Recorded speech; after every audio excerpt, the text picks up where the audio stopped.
Je vais vous raconter l'histoire de Nicholas George Winton, né le 19 mai 1909 à la ville d'Hampstead à Londres, et aujourd'hui nous allons raconter son exploit. Mettons-nous en contexte. Décembre 1938. Nicolas prépare sa valise pour aller au ski. Oui, rien à voir. Puis il reçut un appel de son ami Martin Blake et qui lui dit « C'est bon. Nicolas, je pourrais pas venir pour le ski. Tous ces enfants, je peux pas les laisser là. D'accord, alors dans ce cas-là je te rejoins.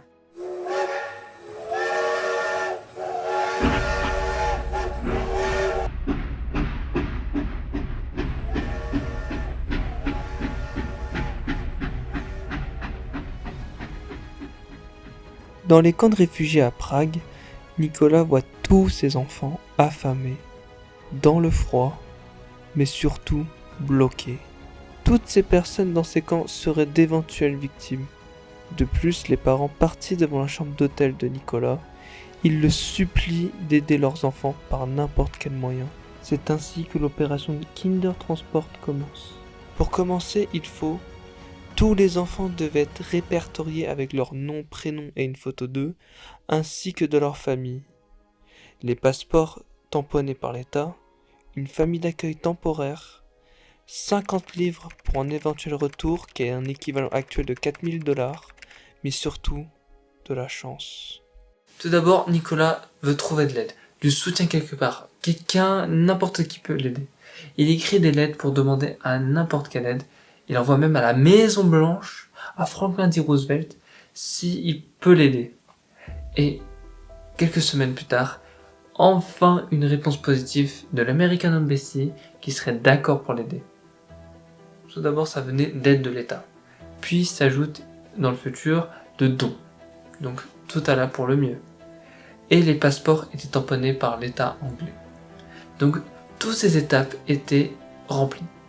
Mais pour la partie famille d'accueil, alors c'était très compliqué. Car Nicolas a mis une annonce dans les journaux anglais où il mit des lots de photos d'enfants, demande aux familles anglaises s'ils seraient intéressés d'adopter et s'ils ont les capacités d'adopter ces enfants.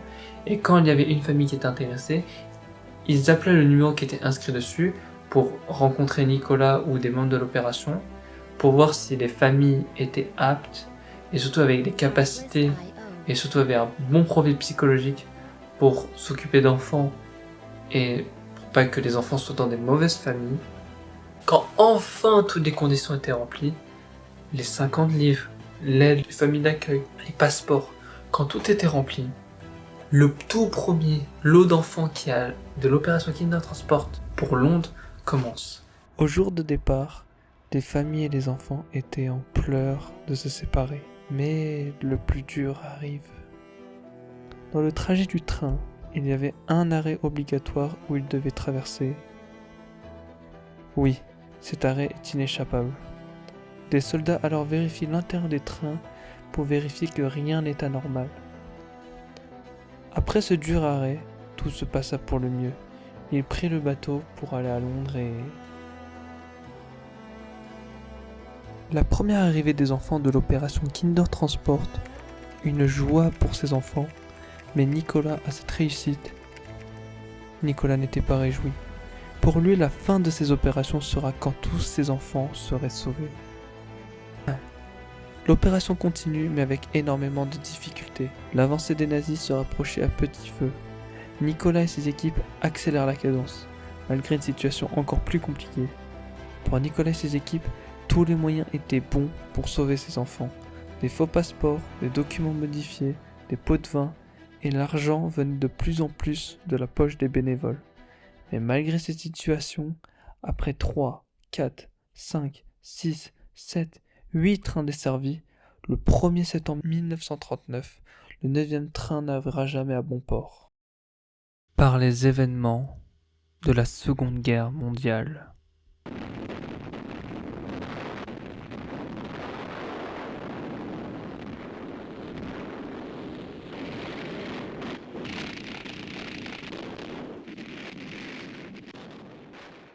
Des années plus tard, plus précisément en 1988, la femme de Nicolas Winton, Greta Winton, trouve un sac en cuir contenant un annuaire, contenant des noms, des prénoms et des photos. En voyant ça, sa femme présente tout le contenu du sac à l'historienne Elizabeth Maynard Maxwell, qui était choquée de voir cette histoire, de voir tous ces documents. Alors elle suggère à l'émission Dax Life de présenter cette histoire et d'inviter Nicolas Winton pour raconter et surtout pour partager à une grande audience cette histoire. Mais ce qui s'ensuit, je pense qu'une image vaudra mieux que 1000 mots. All the letters. But back here is the list of all the children. This is Vera Diamant. Now, we did find her name on his list. Hello, Vera. And I should tell you that you are actually sitting next to Nicholas Winton. Hello.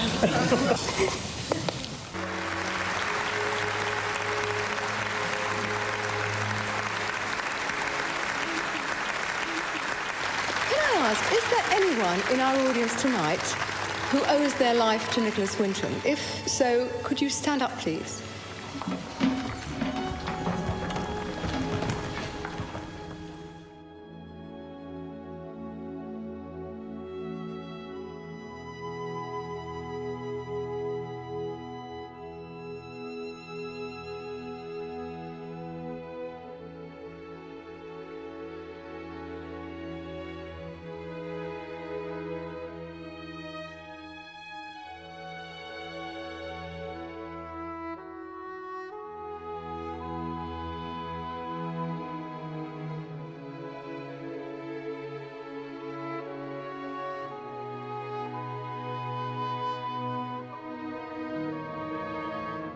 Et du coup, l'exploit de Nicolas Winton d'avoir été de sauver 669 enfants juifs et ces enfants qui se prénommaient les enfants de Winton. Et eu comme titre héros britannique de l'Holocauste. Reine Elisabeth l'adouba pour ses exploits. Et en l'honneur de cette opération, divers gares ont installé des statues en hommage à ces opérations. Alors j'espère que vous avez kiffé cette histoire. J'avoue, j'ai beaucoup kiffé raconter l'histoire de Nicolas Winton. Alors si vous êtes quelqu'un comme moi qui n'aime pas trop regarder les documentaires, etc., il y a un film qui est sorti cette année qui est One Life avec Anthony Hopkins, qui est un bon compromis si vous êtes quelqu'un comme moi. Et franchement, je dirais pas parfait, mais c'est très intéressant. Ça m'a fait du bien de regarder ce film. J'ai chialé 2 fois. J'assume, j'ai chialé. Et je pense que vous pouvez kiffer. Donnez vos avis si vous voulez le dire en commentaire. Et proposez surtout s'il y a des gens, des célébrités, des histoires, des marques, peu importe, qui ont des histoires de ce type-là qui sont très inspirantes. Dites-les moi en commentaire. Je serais trop content de faire un point de vue. Peut-être c'est ça le nom du concept, un point de vue sur ces personnages ou ces célébrités ou des marques qui sont très inspirantes et je pense qu'il y a pas mal de s'en rappeler, surtout dans les temps durs qu'on connaît. Et je pense que reprendre espoir, ça fait toujours plaisir. Abonnez-vous, mettez un like si vous avez kiffé cette vidéo et surtout, profitez de la vie. Allez, au revoir bande de canailles.